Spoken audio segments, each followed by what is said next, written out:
9월 27일 복된 이 아침 하나님께서 우리에게 주시는 귀한 말씀은 출애굽기 21장 12절에서 27절의 말씀입니다.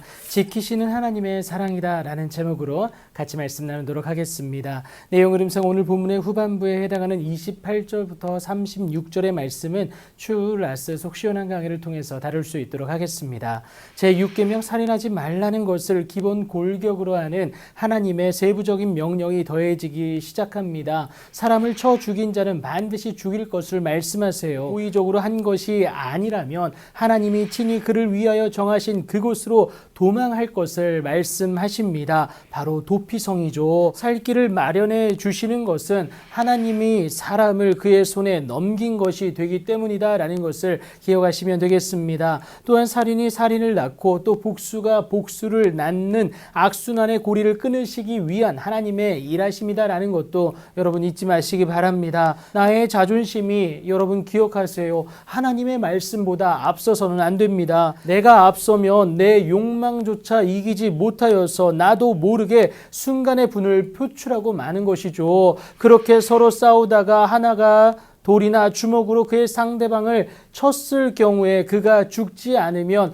형벌은 면하기에 참 다행이지만요. 그간의 손해를 배상하게 될 뿐만이 아니라 그가 완치될 때까지 모든 것을 돌봐주어야 함을 오늘 본문에서 말하고 있습니다. 반드시 물질적 책임 곧 배상이 이루어져야 한다라는 것이죠. 이에 대해서는 주인으로서 남종이나 여종에 대해서도 동일하게 적용된다라는 것을 20절과 21절을 통해서 우리가 바라볼 수가 있습니다. 단지 차이가 있다면 배상을 하지는 않았는데요. 종은 상전의 재산이기 때문이다 라는 것을 기억하시면 되겠습니다. 그러나 임신한 여인을 쳐서 낙태하게 하였다면, 그런데 다행히도 다른 해가 없다면 그 남편의 청구대로 반드시 벌금을 내되 그 기준은 재판장의 판결에 따른다라는 것도 오늘 본문에서 말을 하고 있죠. 그러나 다른 해가 있으면 갚는 것은 절대 물질로 대체할 수가 없습니다. 오늘 본문은 이것을 두고요. 다른 해가 있으면 그 갚는 것은 생명은 생명으로, 눈은 눈으로, 이는 이로, 손은 손으로, 발은 발로,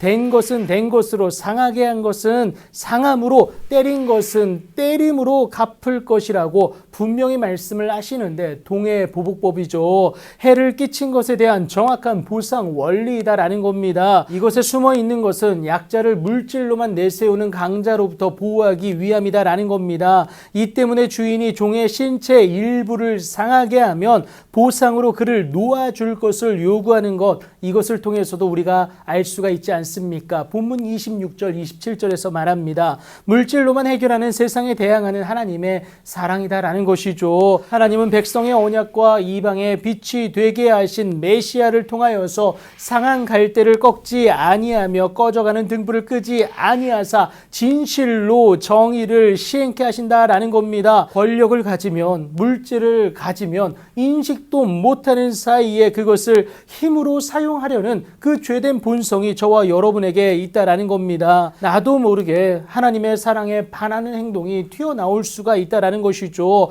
결국 하나님이 허락하신 명령은 우리 모두를 지키기 위함이다라는 겁니다. 세상의 기준에서 강자이나 약자이나 모두가 하나님의 사랑 안에서 지켜주시는 은혜의 수혜자가 되게 하기 위함이다라는 것이죠. 결국 하나님이 허락하신 명령은 우리 모두를 지키기 위한 사랑인 줄 여러분 믿으시기 바랍니다. 그래서 예수님은 더 적극적으로 이웃을 향하여서 하나님의 사랑을 실천하도록 새로운 차원의 그 새 계명, 6가지의 새 계명을 말씀하시지 않으셨습니까? 그것이 마태복음 5장 21절부터 48절까지 나오게 됩니다. 그런데 이것은요, 제한하기 위함이 아니라 오히려 그의 안에서 자유를 누리게 하기 위한 하나님의 사랑이다라는 겁니다. 나의 죄된 본성이 행동으로 분출되지 못하도록, 그래서 하나님이 원하시는 모습에 더 가까이 다가서게 하는 그 은혜가 우리에게 있기 때문에 그렇죠. 그렇게 진리를 알면 그 진리가 우리를 자유롭게 할 것은 분명합니다. 오늘도 주의 말씀을 기억함으로 삶의 행동들을 지켜내어서 지키시는 그 하나님의 사랑의